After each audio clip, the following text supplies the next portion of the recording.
कानून व्यवस्था बनाए रखना ये प्रशासन की जिम्मेदारी होती है।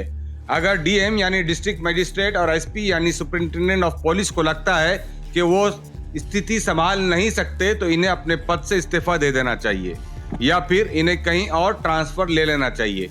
ये कहना है इलाहाबाद हाईकोर्ट के जज जस्टिस अतुल श्रीधरन और जस्टिस सिद्धार्थ नंदन का। आइए आपको बताता हूं कि पूरा मामला क्या है। इससे पहले आपसे रिक्वेस्ट है कि हमारे चैनल को सब्सक्राइब करें, शेयर करें, ताकि हम वो खबरें आप तक पहुंचा सके जो गोदी मीडिया आप तक नहीं पहुंचाता है। अस्सलाम वालेकुम, आप देख रहे हैं एशिया एक्सप्रेस टीवी। मैं हूं शारिक नक्शबंदी।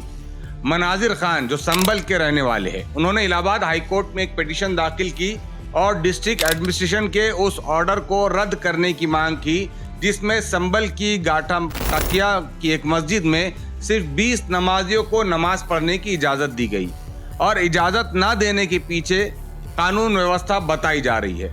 मनाजिर खान की पिटीशन पर इलाहाबाद हाईकोर्ट ने संभल के डिस्ट्रिक्ट मजिस्ट्रेट और एसपी से कहा कि किसी भी समाज को अपने धार्मिक स्थल पर पूजा यानी इबादत करने का पूरा हक हासिल है। अगर संभल की मस्जिद में नमाज अदा करने से कानून व्यवस्था बिगड़ रही है तो इसका मतलब यह है कि वहाँ के एसपी कॉम्पिटेंट नहीं है, यानी सक्षम नहीं है कानून व्यवस्था को मेंटेन करने के लिए। लिहाजा उन्हें अपने पद से इस्तीफा दे देना चाहिए।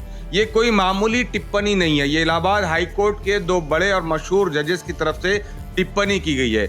आपको मालूम है कि उत्तर प्रदेश में आए दिन इस तरह के वाकयात होते रहते हैं। उत्तर प्रदेश के संभल को आप तमाम जानते हैं। साल 2024 में संभल की जामा मस्जिद को विवादित ढांचा बताकर सर्वे करने आई टीम पर लोगों ने हमला कर दिया था। उसके बाद पुलिस फायरिंग हुई और कई लोगों की मौत हो गई। तभी से ये पूरा इलाका बहुत चर्चा में रहता है और यहाँ पर पोस्टिंग करने वाले आईपीएस ऑफिसर्स एक तो सस्ती शोहरत के लिए कहिए या फिर किसी गहरी साजिश की वजह से इस तरह के विवादित बयानात देते रहते हैं, विवादित फैसले लेते रहते हैं ताकि इनको नेशनल और इंटरनेशनल लेवल पर जो है तो इनको शोहरत मिलती रहे और आगे चल के ये मेडल्स हासिल करते रहे।